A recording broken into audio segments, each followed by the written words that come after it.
ಎಂದಿನಂತೆ ಮೃಗಬೇಟೆಯನ್ನು ಪಕ್ಷಿಬೇಟೆಯನ್ನು ಮಾಡ್ತಾ ನಡೆದಿದ್ದಾನೆ. ಒಂದು ದಿವಸ ಹೀಗೆ ನಾನಾ ಬಗೆಯ ಮೃಗಗಳನ್ನು ಪಕ್ಷಿಗಳನ್ನು ಎಲ್ಲ ಹಿಂಸಿಸಿ ಸಂಗ್ರಹಿಸಿಕೊಂಡು ಬರ್ತಾ ಇದ್ದಾನೆ. ಭಾಳ ಶ್ರಾಂತನಾದ, ಭಾಳ ದುಃಖಿತನಾಗಿರ್ತಕ್ಕಂತಾನೆ. ಯಾಕೆ? ಹಸಿವು ನೀರಡಿಕೆಗಳು ಬಾಧಿಸ್ತಾ ಇದ್ದಾವೆ. ತತಃ ಅಪರಾಹ್ಣೇ ಸಂಪ್ರಾಪ್ತೆ, ಮೇಲೆ ಮೋಡಗಳು ದಟ್ಟೈಸಿದ್ದಾವೆ, ಗುಡುಗು ಸಿಡಿಲುಗಳು ಬರ್ತಾ ಇದ್ದಾವೆ, ಭಾರೀ ಗಾಳಿ ಬೀಸ್ತಾ ಇದೆ. ದಾರಿಯಲ್ಲಿ ಭಾರಿ ಬಳಲಿದ. ಸ ಗಚ್ಚನ್ ಲುಬ್ಧಕ ಶ್ರಾಂತಃ ಪಂಥಾನಂ ನಾವು ಬುದ್ಧಿತ, ಎಲ್ಲಿ ಹೋಗಬೇಕು ತಿಳಿಯಲಿಲ್ಲ. ಏನು ಮಾಡಿದ? ಎಲ್ಲಿ ಹೊಂಡ ಇದೆ, ಎಲ್ಲಿ ಕೊಳಗಳಿದ್ದಾವೆ, ದಾರಿ ಯಾವುದು ಒಂದು ತಿಳಿತಾ ಇಲ್ಲ. ಏನು ಮಾಡಿದ? ಕ್ವಗಚ್ಛಾಮಿ ಕ್ವತಿಷ್ಠೇಯಂ ಕಿಂಕರೋಮಿ ತ್ಯಜಿಂತಯತ್ ಅಂತ ಇದ್ದಾನೆ. ಎಲ್ಲ ಪ್ರಾಣಿಗಳ ಪ್ರಾಣವನ್ನು ನಾನು ಹರಣ ಮಾಡ್ತಾ ಇದ್ದೇನೆ, ಆ ಪ್ರಾಣಿಗಳನ್ನೆಲ್ಲ ಪೀಡಿಸ್ತಾ ಇದ್ದೇನೆ. ಸರ್ವೇಷಾಂ ಪ್ರಾಣಿನಾಂ ಪ್ರಾಣಾನ್ ಆಹರ್ತಾಹಂ ಯಥಾ ಅಂತಕಃ, ಮೃತ್ಯುವಿನ ಹಾಗೆ ನಾನು ಅವುಗಳನ್ನೆಲ್ಲ ಪೀಡಿಸ್ತಾ ಇದ್ದೇನೆ. ಇವತ್ತು ನನಗೇ ಮೃತ್ಯುವಿನಂತೆ ಬಂದದೊಗಿದೆ ಈ ಹಸಿವು ನೀರಡಿಕೆ ಎಲ್ಲ ಆದಿಗಳು ವ್ಯಾಧಿಗಳು. ಮಮಾಪ್ಯಂತಕರಂ ಭೂತಂ ಸಂಪ್ರಾಪ್ತಂ ಅಶ್ಮವರ್ಷಣಂ, ಮೇಲಿಂದ ಭಾರಿ ಆಲಿಕಲ್ಲಿನ ಮಳೆ ಸುರಿತಾ ಇದೆ ಅಂತೆ. ಆ ಏಟನ್ನು ಸಹಿಸಿಕೊಳ್ಳೋದು ಸಾಧ್ಯ ಆಗ್ತಾ ಇಲ್ಲ.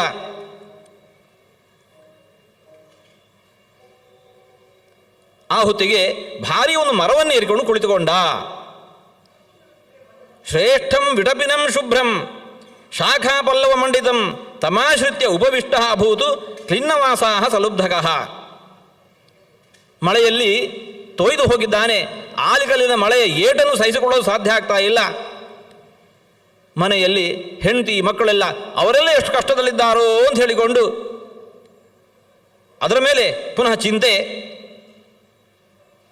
ಇಷ್ಟು ಹೊತ್ತಿಗೆ ಏನಾಯಿತು? ಏದಸ್ಮಿನ್ನಂತರ ಇದತ್ರ ಅಸ್ತಂ ಪ್ರಾಪ್ತೋ ದಿವಾಕರಃ, ಸೂರ್ಯನ ಮುಳುಗಿಯೂ ಬಿಟ್ಟ, ಕತ್ತಲಾಗಿ ಬಿಡ್ತು, ಕಾಡಿನೊಳಗೆ ಸಿಕ್ಕಿ ಹಾಕೊಂಡ್ಬಿಟ್ಟಿದ್ದಾನೆ.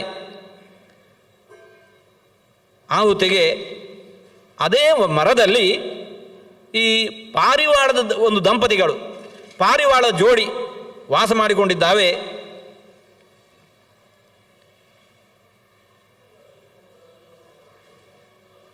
ಒಂದು ಗಂಡು ಹಕ್ಕಿ, ಒಂದು ಹೆಣ್ಣು ಹಕ್ಕಿ. ಆ ಹೆಣ್ಣು ಹಕ್ಕಿ ಪತಿವ್ರತ ತಸ್ಯ ಭಾರ್ಯ ಸುಪ್ರೀತ ತೇನ ಚೇನ ವೈ, ಮಹಾಪತಿವ್ರತೆಯಾಗಿರತಕ್ಕಂತಹ ಆ ಹೆಣ್ಣು ಪಾರಿವಾಳ ತನ್ನ ಅಂತಹ ಆ ಮಡದಿಯ ಜೊತೆಗೆ ಆ ಪಾರಿವಾಳ ಮಕ್ಕಳ ಜೊತೆಗೆ ವಾಸ ಮಾಡಿಕೊಂಡಿದೆ. ಆ ದಿವಸದಲ್ಲಿ ಈ ಬೇಡ ಯಾವ ಮರವನ್ನು ಏರಿದ್ದಾನೋ ಅಲ್ಲಿಯೇ ಈ ಪಾರಿವಾಳಗಳ ಗೂಡು ಇದೆ. ರಾತ್ರಿ ಹೊತ್ತು ಇವನು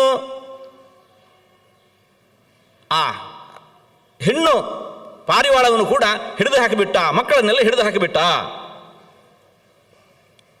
ಸಾಪಿ ದೈವವಶಾತ್ ಪುತ್ರ ಪಂಜರಸ್ಥೈವ ವರ್ತತೆ ಗೃಹೀತ ಲುಬ್ಧಕೆ ನಾಥ ಜೀವಮಾನ ಇವ ಪರ್ತತೆ. ಕಪೋತ ಆ ಗಂಡು ಪಾರಿವಾಳ ಹೊರಗೆಲ್ಲ ಸುತ್ತಾಡಿ ಮರಳಿ ಬಂದಿದೆ. ಬರೋ ಹೊತ್ತಿಗೆ ಈ ಹೆಣ್ಣು ಕಪೋತವನ್ನು, ಹೆಣ್ಣು ಪಾರಿವಾಳವನ್ನು ಹಿಡಿದು ಹಾಕಿಬಿಟ್ಟಿದ್ದಾನೆ. ಆವಾಗ ಆ ಗಂಡು ಪಾರಿವಾಳ ತನ್ನ ಮಡದಿಯ ಗುಣಗಾನ ಮಾಡ್ತಾ, ಇಂತಹ ನನ್ನ ಮಡದಿ ಇವತ್ತು ವ್ಯಾಧನ ಕೈಗೆ ಸಿಕ್ಕಿಬಿಟ್ಟಿದ್ದಾಳೆ ಅಂತ ಹೇಳಿಕೊಂಡು ಆ ತನ್ನ ಹೆಂಡತಿಯ ಗುಣಗಾನವನ್ನು ಮಾಡ್ತಾ ಇದೆ. ಅದು ಇಂತಹ ನನ್ನ ಮಡದಿ ಇಲ್ಲದೆ ನಾನು ಹೇಗೆ ಬದುಕಲಿ? ವಿನಾ ಅನಯ ನಜೀವಿಷ್ಯೆ ತ್ಯಜೇವಾಪಿ ಪ್ರಿಯಾಂ ತನುಂ ಕಿಂ ಕುರುವಂತೋದು ಅಪತ್ಯಾನಿ ಲುಪ್ತಧರ್ಮಸ್ತು ಅಹಂ ಪುನಃ. ಭಾರಿ ಅಳ್ತಾ ಇದೆ.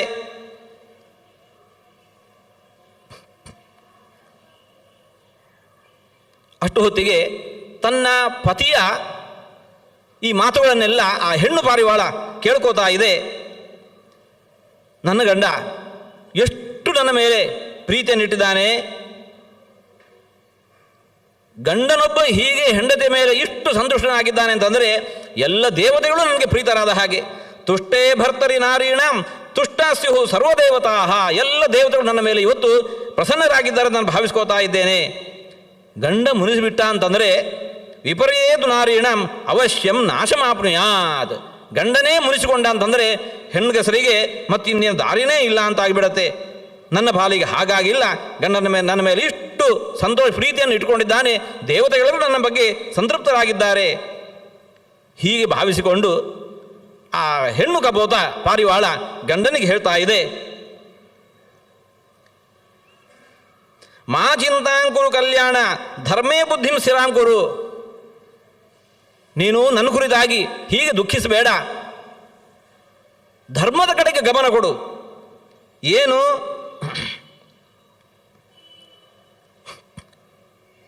ನಿನ್ನ ಅನುಗ್ರಹದಿಂದಾಗಿ ಆ ಹೆಣ್ಣು ಪಾರಿವಾಳ ಹೇಳ್ತಾ ಇದೆ, ನಾನು ಸಾಯ್ತಾ ಇದ್ದೇನೆ ಅಂತ ಹೇಳಿಕೊಂಡು ಈ ಬೇಡರನ್ನ ಕೈಗೆ ಸಿಕ್ಕಿಬಿದ್ದಿದ್ದೇನೆ ಅಂತ ಹೇಳಿಕೊಂಡು ನೀನು ಅಳಬೇಡ. ಯಾಕೆ ಅಂತಂದರೆ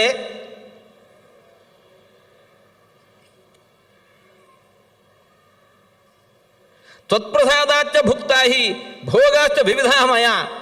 ಆ ಹೆಣ್ಣು ಹೇಳ್ತಾ ಇದೆ, ನಿನ್ನ ಅನುಗ್ರಹದಿಂದಾಗಿ ನಾನು ಬದುಕಿನಲ್ಲಿ ಏನೇನೇನು ಅನುಭವಿಸಬೇಕೋ ಅವೆಲ್ಲವನ್ನು ಅನುಭವಿಸಿ ನಾನು ತೃಪ್ತಳಾಗಿದ್ದೇನೆ. ಅಲಂಖೇದೇನ ಮಜ್ಜೇನ, ನನ್ನ ಕುರಿತಾಗಿ ನೀನು ದುಃಖಿಸಬೇಡ. ಧರ್ಮೇ ಬುದ್ಧಿಂ ಸ್ಥಿರಾಂ ಕೊಡು, ಧರ್ಮದ ಕಡೆಗೆ ವಿಶೇಷವಾದ ಗಮನ ಕೊಡು. ಹೀಗೆ ಆ ಹೆಣ್ಣು ಪಾರಿವಾಳ ಗಂಡನಿಗೆ ಉಪದೇಶ ಮಾಡ್ತಾ ಇದೆ.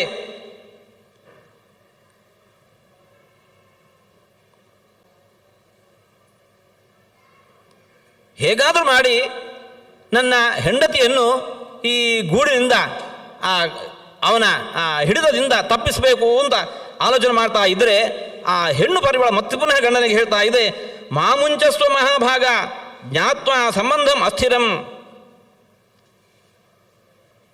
ಬೇಡನ ಕೈಯಿಂದ ನನ್ನನ್ನು ಬಿಡಿಸ್ಲಿಕ್ಕೆ ಹೋಗಬೇಡ. ಯಾಕೆ ಅಂತಂದರೆ ಲುಬ್ಧಾನಾಂ ಖೇಚರಾಹಿ ಅನ್ನಂ ಜೀವೋ ಜೀವಸ್ಯ ನ ಅಶನಂ. ನನ್ನ ಹೆಂಡತಿಯನ್ನು ನಾನು ಬಿಡಿಸ್ತೇನೆ ಅಂತ ಹೇಳಿಕೊಂಡು ಈ ದೇಹ ಸಂಬಂಧವನ್ನು ನಿಮಿತ್ತವನ್ನಾಗಿ ಇಟ್ಟುಕೊಂಡು ಬೇಡನ ಕೈಯಿಂದ ನನ್ನನ್ನು ಬಿಡಿಸಲಿಕ್ಕೆ ನಿನ್ನ ಮುಂದಾಗಬೇಡ. ಯಾಕೆ? ಧರ್ಮದ ಕಡೆ ಗಮನ ಕೊಡು. ಏನು ಹಾರುವ ಹಕ್ಕಿಗಳು, ಕಾಡಿನಲ್ಲಿ ಇರ್ತಕ್ಕಂಥ ಪ್ರಾಣಿಗಳು ಬೇಡರವನಿಗೆ ಆಹಾರ. ನೀನಿವಾಗ ಇಲ್ಲಿಗೆ ಬಂದಿರತಕ್ಕಂತಹ ಬೇಡವನ ಕೈಯಿಂದ ಅವನ ಆಹಾರವಾಗಿರುವಂತಹ ನನ್ನ ನೀನು ಕಸಿದುಕೊಂಡ ಅಂತಂದರೆ ಮನೆಗೆ ಬಂದಿರತಕ್ಕಂತಹ ಅತಿಥಿಯನ್ನು ಸತ್ಕಾರ ಮಾಡೋದ್ರ ಬದಲು ಅವನ ಅನ್ನವನ್ನು ಕಸಿದ ಹಾಗಾಗತ್ತೆ. ಅಲ್ಲ, ಅವನು ಇಷ್ಟು ದೊಡ್ಡ ಅಪರಾಧ ಮಾಡಿದ್ದಾನೆ, ಅವನದ್ದೇನು ಅಪರಾಧ ಇದೆ? ನಾಪರಾಧಂ ಸ್ಮರಾಮ್ಯಸ್ಯ ಧರ್ಮಬುದ್ಧಿಂ ಸ್ಥಿರಾಂಕುರು ಗುರುರು ಅಗ್ನಿ ದ್ವಿಜಾತೀನಾಂ ವರ್ಣಾನಾಂ ರಾಕ್ಮಣೋ ಗುರು ಪತಿರೇವ ಗುರುಸ್ತ್ರೀಣಾಂ ಸರ್ವಸ್ಯಾಭ್ಯಾಗತ ಗುರು. ಎಲ್ಲ ವರ್ಣದವರಿಗೆ ಬ್ರಹ್ಮಜ್ಞಾನಿಗಳು ಹೇಗೆ ಗುರುಗಳಾಗಿದ್ದಾರೋ, ಸ್ತ್ರೀಯರಿಗೆ ಪತಿಯೇ ಹೇಗೆ ಗುರು ಆಗಿದ್ದಾನೋ, ಅದರಂತೆ ಎಲ್ಲ ಗೃಹಸ್ಥರಿಗೂ ಕೂಡ ಮನೆಗೆ ಬಂದಿರತಕ್ಕಂಥ ಅತಿಥಿ ಯಾರಿದ್ದಾನಲ್ವಾ, ಅತಿಥಿ ಅವನು ದೊಡ್ಡ ಗುರುವಿನ ಸ್ಥಾನದಲ್ಲಿ ನಿಲ್ತಾನೆ.